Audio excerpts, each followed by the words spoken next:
কল্পনা করুন তো, যে মরুভূমিতে এক সময় যাতায়াতের একমাত্র সঙ্গী ছিল উট,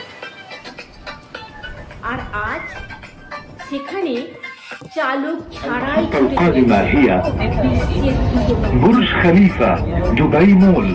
The next station is অবিশ্বাস্য পরিবর্তন। Burj Khalifa, Dubai Mall. আসল গল্পটা ঠিক কি?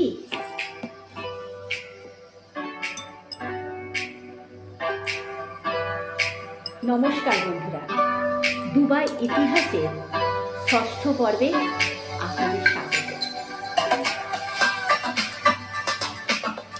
আজ আমি আপনাদের নিয়ে যাব উটের পিঠ থেকে শুরু করে আধুনিক দুবাইয়ের মেট্রোর এক রোমাঞ্চকর সফরে।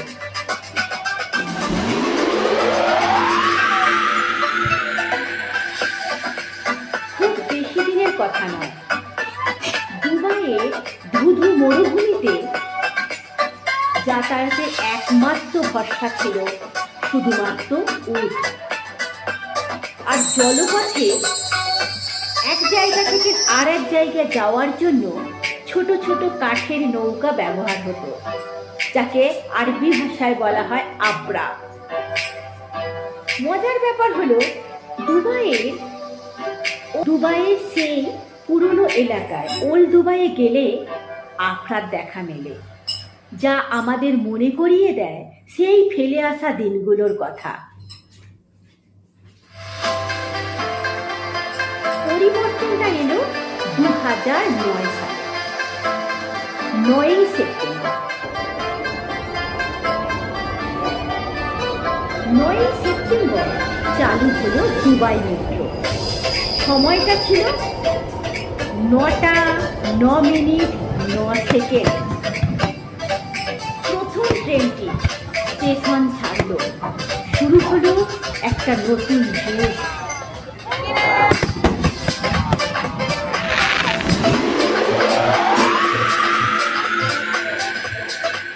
এটি বিশ্বের দীর্ঘতম চালকবিহীন নেটওয়ার্কগুলোর একটি।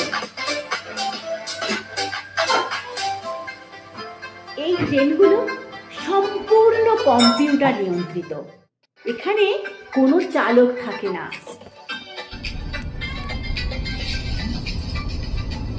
মেট্রোর ভিতর বসে শেখ জায়েদ রোডে ওই আকাশচুম্বী দালানগুলো দেখা সত্যি এক অন্যরকম অভিজ্ঞতা। দুবাই, যেখানে অতীত আর ভবিষ্যৎ একসাথে চলে একই রেল লাইন। দুবাইয়ের এই উন্নতি বারবার আমাদের অবাক করে। দুবাই মেট্রো নিয়ে আপনাদের কোনো স্মৃতি থাকলে কমেন্টে অবশ্যই লিখবেন। ভিডিওটি ভালো লাগলে লাইক ও সাবস্ক্রাইব। দেখা হচ্ছে পরের পর্বে। الأبواب سوف تفتح من جهة اليمين. The next station is Doors will open on the right hand